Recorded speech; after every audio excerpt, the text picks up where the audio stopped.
战印拿着让阿七打包回来的早餐，走到餐桌前放下，想了想后，再次进入厨房。他给海童煮了一碗红糖姜水。哦，我还以为早餐是你亲自做的呢，原来是打包回来的呀。带着调侃的声音响起，战印都不用回头看，也知道是自家奶奶。他头也不回，就也不搭话。你在煮什么呀？姜的味道那么浓啊。老太太自顾自地走进厨房，凑近前揭开了锅盖一看，就把锅盖盖上了。还以为有进展呢。他老人家嘀咕了一句，还很嫌弃地瞟了两眼孙子，转身就走。战印俊脸绷紧，忍不住替自己辩解，我已经很努力了。本来昨晚有机会的，谁知道老天爷捉弄他。攻心，攻心，你要攻的先是心，你就没有看到彤彤那十指空空。他攻心也攻得很努力呢。戒指他早就买了2枚，他那1枚还戴过了几次，不过是用来让商小飞死心的。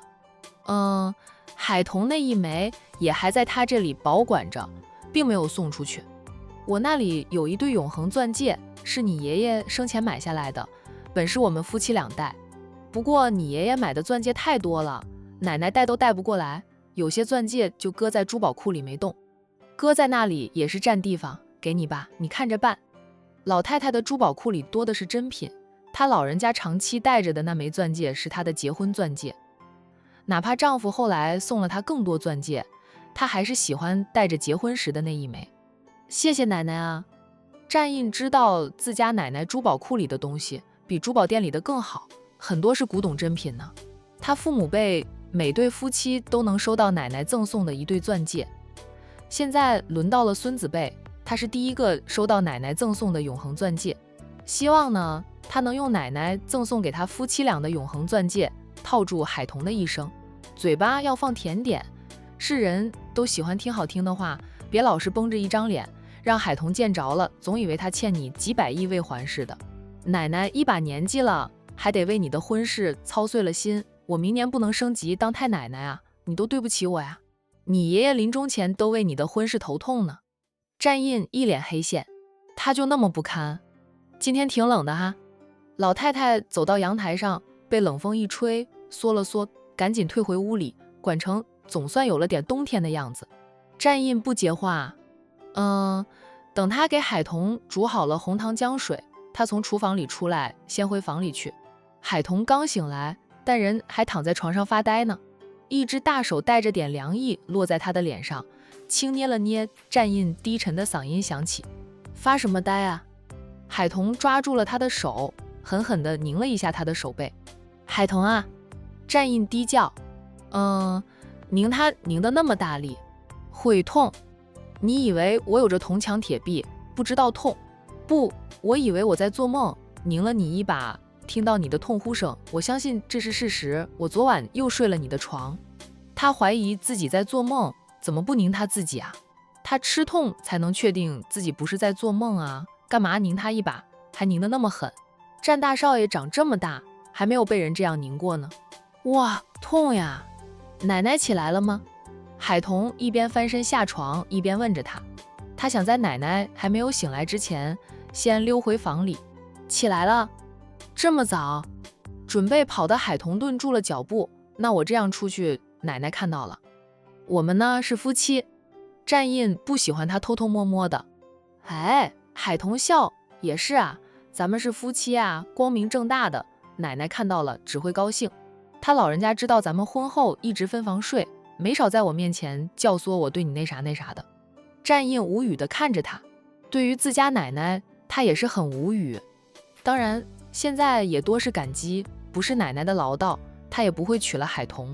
我回我房间换衣服，你今天想吃啥？我给你做。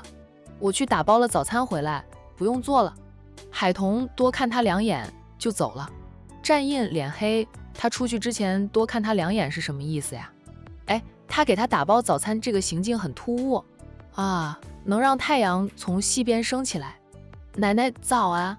海童出去后若无其事地和老太太打招呼。彤彤早。老太太慈爱地看着他，饿了吧？阿印起了个大早，冒着寒风冷雨。跑去管城大酒店打包了早餐回来。他说你喜欢吃那里的美食。海童听得心头暖暖的，有一种被珍视的感觉。我又不挑食，随便在附近的早餐店打包一份肠粉、汤河粉什么的都可以。老太太笑道，天天吃那些也会腻，偶尔换换口味。今天冷，你快去换衣服，穿件外套。海童嗯了一声，就装着淡定的回房。房门一关，他就忍不住笑。手机响了，以为是姐姐打来的，海童连忙拿出手机，却是好友沈小军。小军，我很快就过去了。海童以为是店里太忙，沈小军催他过去帮忙的。彤彤，我今天还没有去店里呢，我感冒了，今早起来头重脚轻的，量了体温，既然发高烧，等会儿得去医院一趟，跟你说一声，今天只能拜托你看店了。哎，怎么感冒了？你是不是只要风度不要温度？今天下雨，有了冬天的感觉，你要多穿2件衣服。店是咱们俩的，我去看店理所当然，别跟我说那些客气话。你赶紧去医院吧，别自己开车了，让你的送你。沈小军嗯了一声，我妈陪我去医院，不麻烦我老弟了。哎，那我先去看医生。好，注意身体。你也是多添衣服。那互相叮嘱一番，沈小军先挂的电话。哎，小军今天不能回店里，海童就不能像往常那样慢悠悠的了。他用最快的速度换好衣服，洗刷一番啊。然后拿着他经常拿着的钱袋子出门。奶奶站印，我先回店里吧，早餐我带到店里吃吧。他边说着边走到餐桌前，拿起自己那一份早餐就塞回袋子里去，再提起袋子就要走。海童，等等！站印叫住他，我给你煮了红糖姜水，你现在没空喝，我帮你倒进保温杯里，你一并带到店里去喝。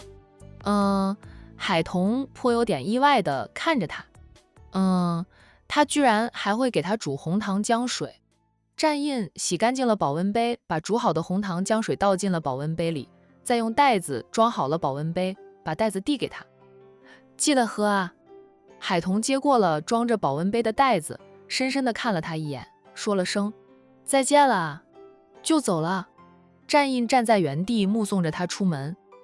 老太太说你就不知道送医送他的，他知道门口朝哪个方向开。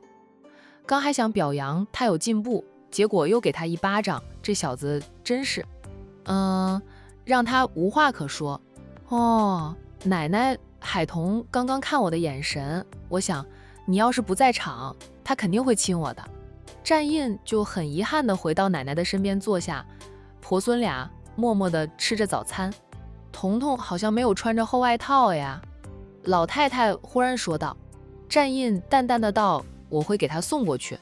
老太太满意他的上道。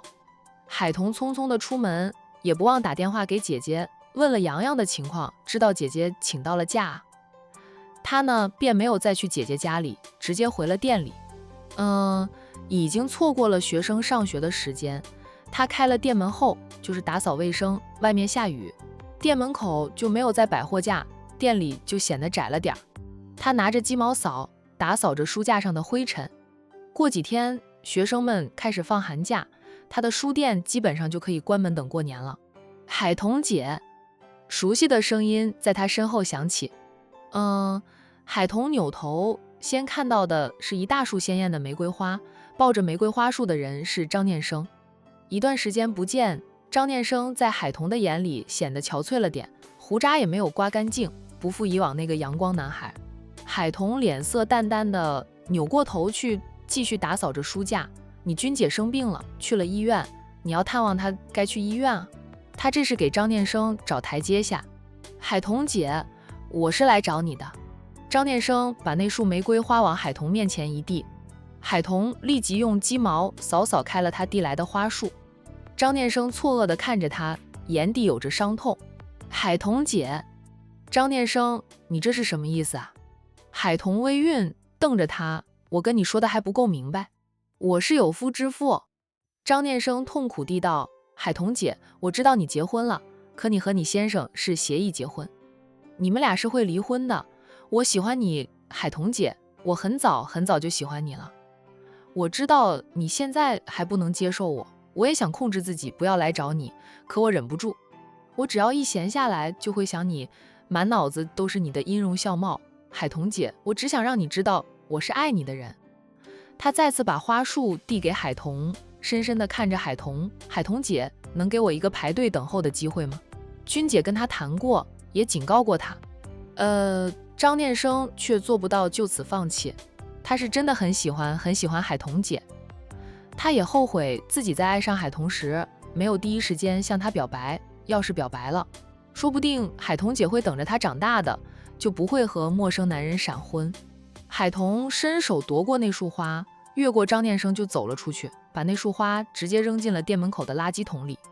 回身对张念生说道：念生啊，是你自己走，还是我拿扫把轰你出去？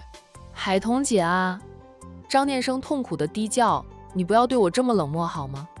你以前不是这样的，你以前对我很好很好，天知道你现在的冷漠就像一把尖刀往我身上扎，扎得我浑身是伤。海彤姐，我哪里不如你的闪婚丈夫呀？我们认识了10几年，知根知底的，你为什么不选择我啊？君姐向他分析过，海彤不选择他是因为一直以来把他当成弟弟。张念生听不进去啊，他不想当海彤的弟弟，他想当她的丈夫，成为她的男人。我一直把你当成弟弟看待，才会对你好。我要是知道我对你的好让你误会了，打死我也不会对你好。相识10几年，他可以说是看着张念生长大的，现在这样冷漠地对待张念生，海彤心里也不好受。但他必须如此，他已经不是独自一人，他身后有着战印，不能像以前那样可以随心所欲，对谁好都没事。现在他是战印的妻，他要考虑战印的感受。况且他对张念生真的没有男女之情，在他心里，张念生就是他的弟弟，姐姐对弟弟怎么可能会有爱情？他唯有冷漠对待，让张念生死心。张念生的脸色瞬间变得苍白。海彤姐，我哪一点不如你的闪婚丈夫？你和他相互不了解，没有感情，都能结婚，为什么我们认识10几年，你却不肯给我一个机会？我只要一个等待的机会。海彤定定地看着他，残忍地道：念生，我宁愿闪婚陌生男人都不选择你，证明我对你没有半点男女之情，有的只有姐弟情。别说我现在已婚，就算我还是单身，我也不可能接受你的感情。我不喜欢姐弟恋，况且我是真的把你当成弟弟，当姐姐的对弟弟哪有儿女之情？张念生低吼着：我们不是姐弟，我们半点血缘关系都没有。他上前红着眼睛死死地看着海彤：海彤姐，求求你给我一个等待的机会好吗？他伸手想拉海彤的手，被海彤一鸡毛扫拍开了手。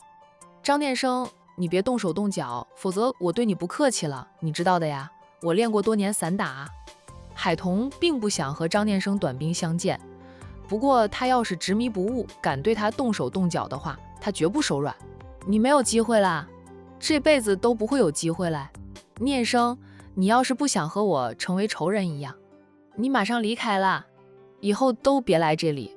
张念生脸色煞白，他抖着嘴唇：仇人？海彤姐，你要把我当成仇人吗？他就是爱上了他，他却要把他当成仇人。这句话狠狠地扎痛了张念生的心，痛得他面无血色。念生，我现在是别人的妻子，我和我先生领了结婚证的，虽说我们是闪婚，但我们现在已经处出了感情，我不会背叛我先生。你若一意孤行，非要在我和我先生之间插一脚，让我们老生事端，误会四起，等于是消耗掉我们过去的交情，也会让我怨恨你，就会成为仇人。见张念生面无血色，海彤叹口气，他都不知道自己竟在不知不觉间招来了一朵烂桃花。用他的话说，他要是知道张念生对他生出了非分之想，打死他都不会对念生好。他和小军多年老友，因为小军的关系认识张念生，张念生一直都叫着他姐。他呢又比他大了3岁，所以呢他一直充当着姐姐的角色。不曾想，念生，海彤脸色缓和了些许，他说道：聂生，你是个充满阳光气息的好男孩，但我们不适合。你离姐远远的，姐也保证以后都不会见你。让时间和距离来平复，你就会发现，其实你也不是非我不可的。放下了，你不是失去，而是得到了新生，才能找到真正属于你的爱情。聂生，谢谢你对姐的喜欢，请原谅姐真的不能给你机会，因为我爱上了我先生。这辈子啊，只要他不离，我便不弃。就我的心也很小，既装进了他，就无法再装下其他人。也请你以后不要再做今天这种事情，再有下次，我是真的会用扫把赶你出门，跟你一刀两断，老死不复往来。张念生的身子呢晃了晃，他没想到海童如此残忍，天知道他的话有多伤他的心呀。海童姐，海童朝张念生做了一个请的姿势，请张念生离开。不经意间却看到了不远处站着一道熟悉的身影。他望过去，战印把手里的那件外套扔在了他的车前盖上，连同他撑着的那把伞，那伞很巧妙地替外套挡住了风雨。然后他在他错愕的眼神下转身，大步地走回到他的车子，拉开车门，钻上车，发动引擎，把车开动，调转车头离去。他的所有动作一气呵成。等海童反应过来，他已经开着车远去。海童满脑子都是完了完了，又被战印看个正着。他是不是又误会他了呀？然后又不回家，又跟他冷战，又删他微信。张念生就注意力全在海童身上，并没有留意到战印的出现及离去。此刻看到海童怔怔地站在那里，他才察觉到不对劲呢，关心地叫喊着：海童姐，怎么了？海童推开他，冲进店里，在收银台上拿起他的车钥匙，又冲出来，连伞都没有打，就冲过去开了车锁，同时呢，也把战印放在车前盖上的那件外套以及雨伞收了，就把衣服雨伞一并塞上了车。他就赶紧上车。海童姐，海童姐！张念生追过来，拍打着他的车窗，着急地问道：海童姐，出什么事了？海童现在满脑子就是追上战印，向他解释，免得他又误会他。上次他在不知道张念生暗恋他的情况下，因为感激张念生帮了他，又因为他把张念生当成弟弟，就夹了一筷子的菜给张念生，就恰好让战印看到了。这个男人他没有当场发作，他甚至都不让他知道他看了个正着。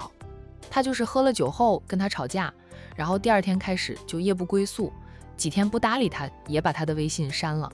从那次之后，海童就知道一旦夫妻发生了误会，他不能等，那必须要第一时间向他解释清楚，免得矛盾越来越深。他们和其他夫妻是不一样的，因为他们一开始是没有感情，属于陌生人闪婚，那他们的婚姻就需要特别的小心经营，才能走到尽头。海童开着车呢就走，张念生也想开车追去，但就见海童的店里没有别人，他放弃了去追赶，留在店里帮海童看着店。海童在校门口这条路的入口转弯处遇上了商小飞，两车还差点撞上，双方都是紧急刹车才避免了两车亲吻。商小飞按下了车窗，本想对几句的，看清楚是海童的车，他叫喊：海童，你要去哪里啊？海童也没想到对面的是商小飞，他看到商小飞的副驾驶座上坐着一位中年美妇，猜测是商太太，他朝母女俩点点头，说道：小飞，我有急事要去处理，小军感冒发烧去了医院，我店里没有人，麻烦你帮我照看一下店。海童，好啊，你先去处理你的事情。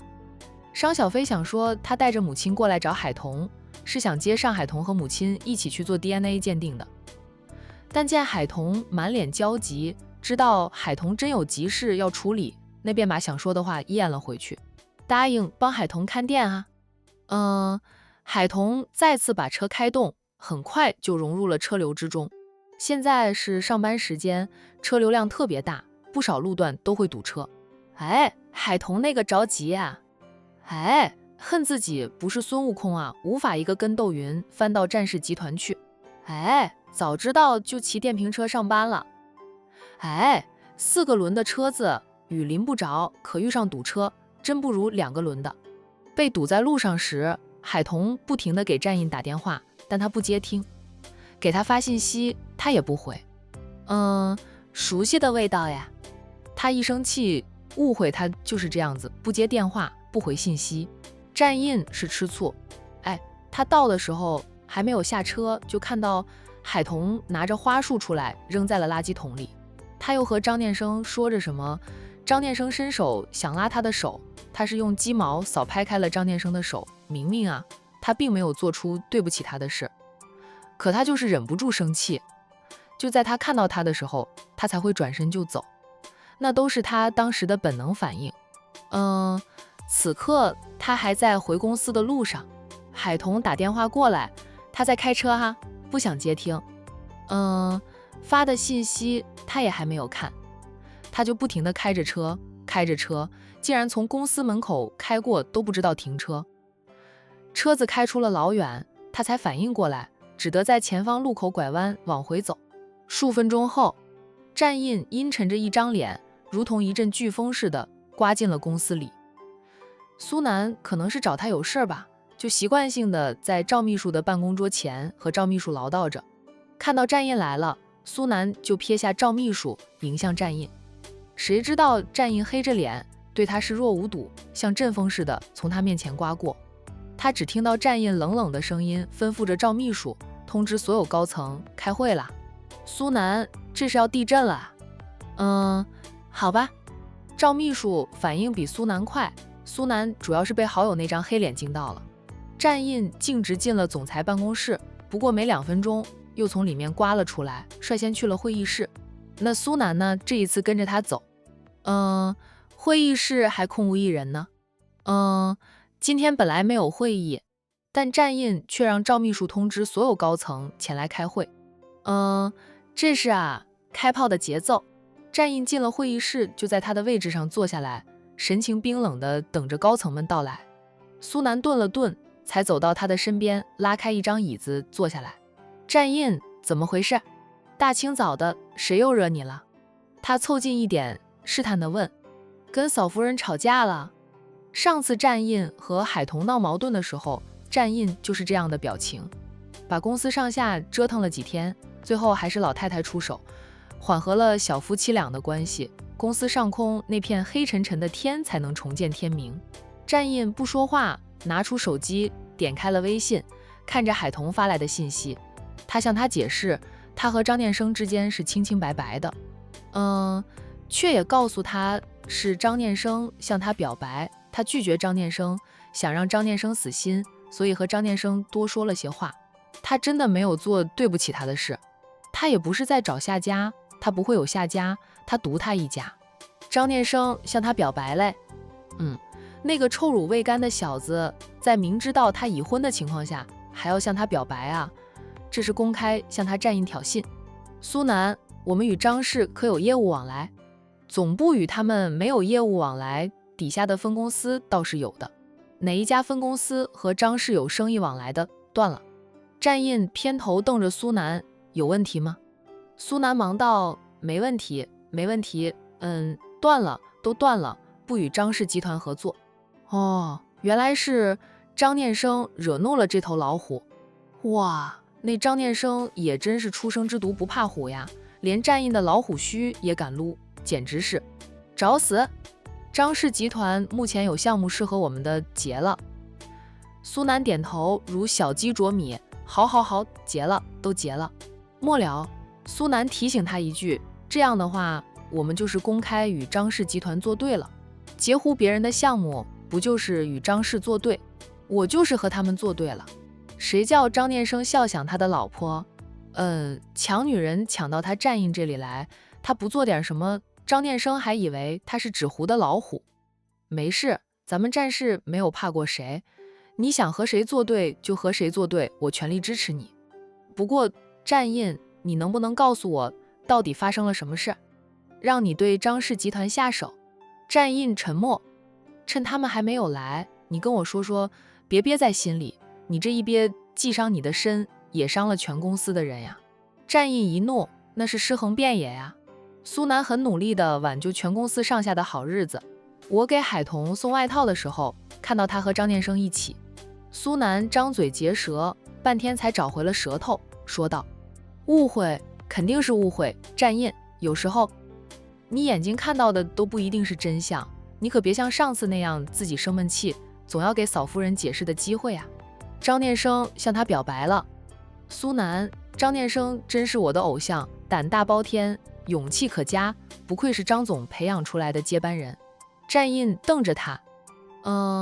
苏南摸摸鼻子，笑道：战印啊，要不要我让赵秘书去外面给你买2车白菜，回来给你腌酸菜，保管够酸啊？战印一脸黑线。我问你，你看到嫂夫人接受张念生了吗？他们说了什么？战印默了默后说道：我看到海童一手拿着鸡毛扫，一手拿着一束花出来，扔在垃圾桶里，然后和张念生说了很多话，说什么我听不清楚。我还看到张念生想拉他的手。苏南两眼发亮，眼神里闪烁的都是八卦，他急急地问：拉到了吗？没有。海童一鸡毛扫打开了他的手。苏南哦了一声，声尾还拖得长长的，没有拉到手呀？那你吃什么醋啊？说明嫂夫人是在拒绝张念生的表白。战印绷着脸不说话，他知道海童没有接受张念生的感情，他也在微信上给他发了很多信息，在反复解释，他就是心里不爽，就是酸溜溜的。战印，嫂夫人能让你都爱上他，自有他的个人魅力，你不能说你喜欢他了，就不允许别人再喜欢他。如同商小飞也喜欢你一样，嫂夫人知道商小飞喜欢你的时候，他可有吃醋啊。苏南呢，充当着感情顾问，开导着好友兼上司，全公司都得感谢他。苏南呀，没有他在战印身边，公司上下又准备过地狱一般的生活吧。战印就闷闷地道，他知道商小飞喜欢我，帮着商小飞出谋策划追求我，嫂夫人压根儿不知道你就是战少好不好。苏南替海童说着话，张念生跟嫂夫人认识了10几年，说他们是青梅竹马。不是青梅竹马，不是青梅竹马，成了吧？你别瞪我，我都成黄蜂窝了。苏南好笑的道：张念生喜欢嫂夫人，那是他的事，嫂夫人也无法控制他，不让他喜欢他，是吧？只要他不接受张念生的感情，没有瞒着你和张念生来往，做出对不起你的事情就行了。越多男人欣赏嫂夫人，越是证明你的眼光不错，而你也不必吃醋，更不用羡慕嫉妒恨的，因为是别人要羡慕嫉妒恨你，拥有嫂夫人的一直都是你战印。还没有正式恋爱过的苏南实在理解不了战印的小心眼，那么喜欢吃醋，每次吃醋都把醋坛子翻个底朝天，也不怕把自己淹死在醋缸里。苏南都有点同情海童了，摊上战印这种心眼小的男人。战印冷冷地道：一个张念生我都受不了，还多几个男人，他会直接酸死的。苏南笑道：我就是打个比喻吧，你别当真。战印冷哼不说话了。这个时候呢，高层们陆陆续续进来了。看到2位大老总已经在会议室里等着了，高层们个个都神色一凛，预感到突然召开的会议没有好事啊。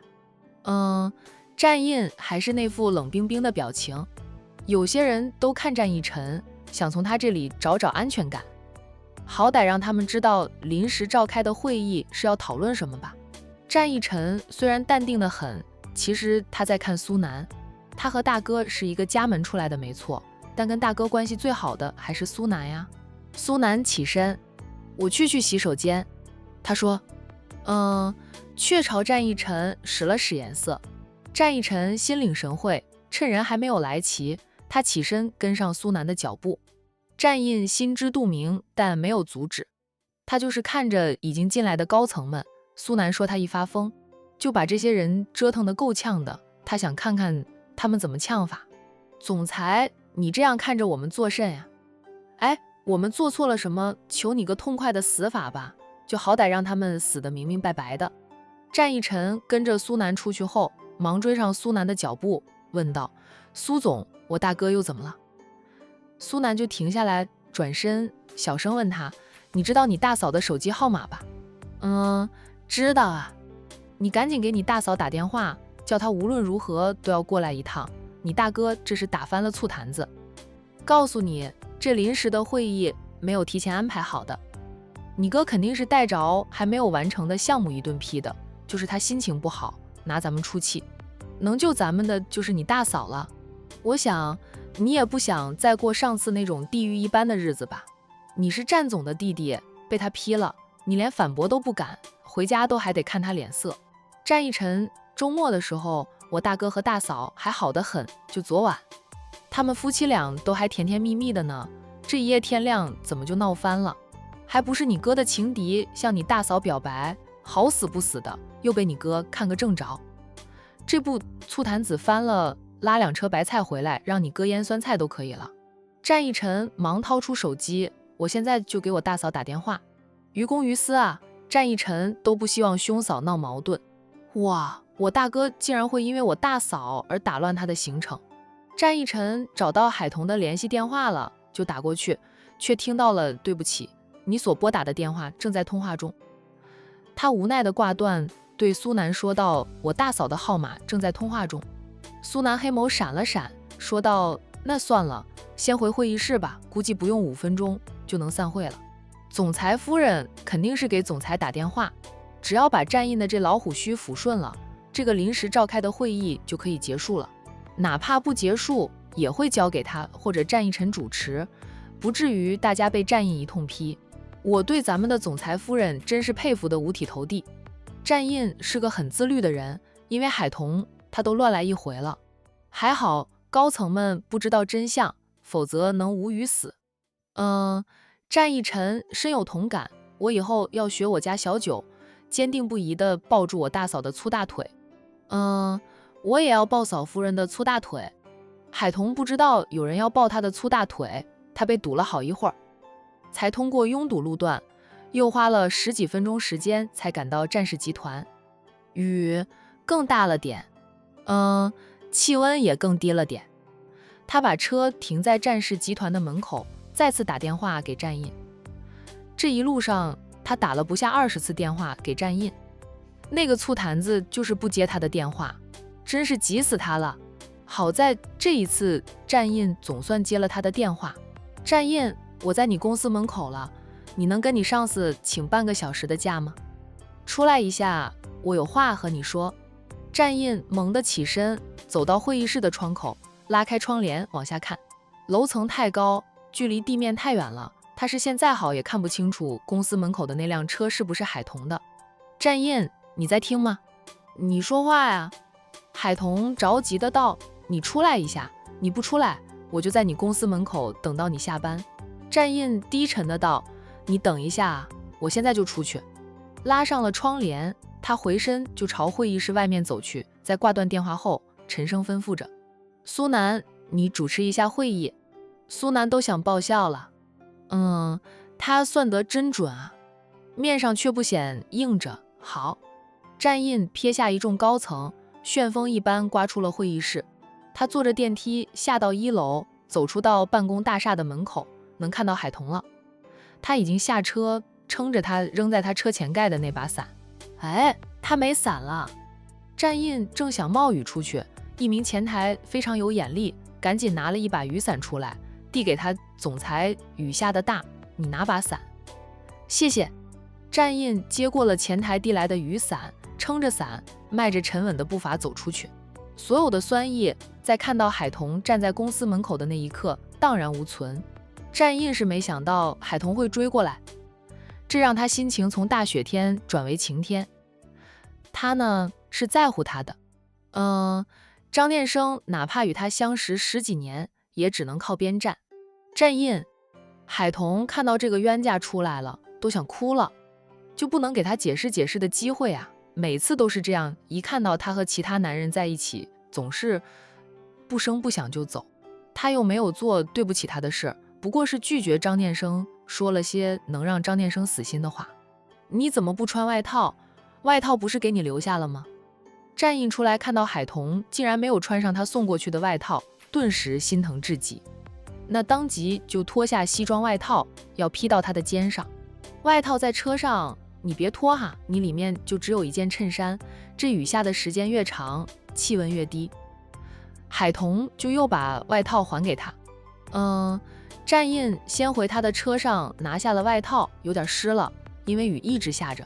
他的车前盖也是湿的，他把衣服放在车前盖上，哪怕用伞挡着雨，还是弄湿了点。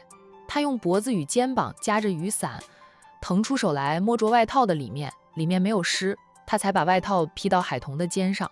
战印，海童看着他，在他重新用手撑伞时，他把伞一扔，就蹭过去，扎入他的怀里，紧紧地搂住他。战印本能地用单手搂着他的腰肢，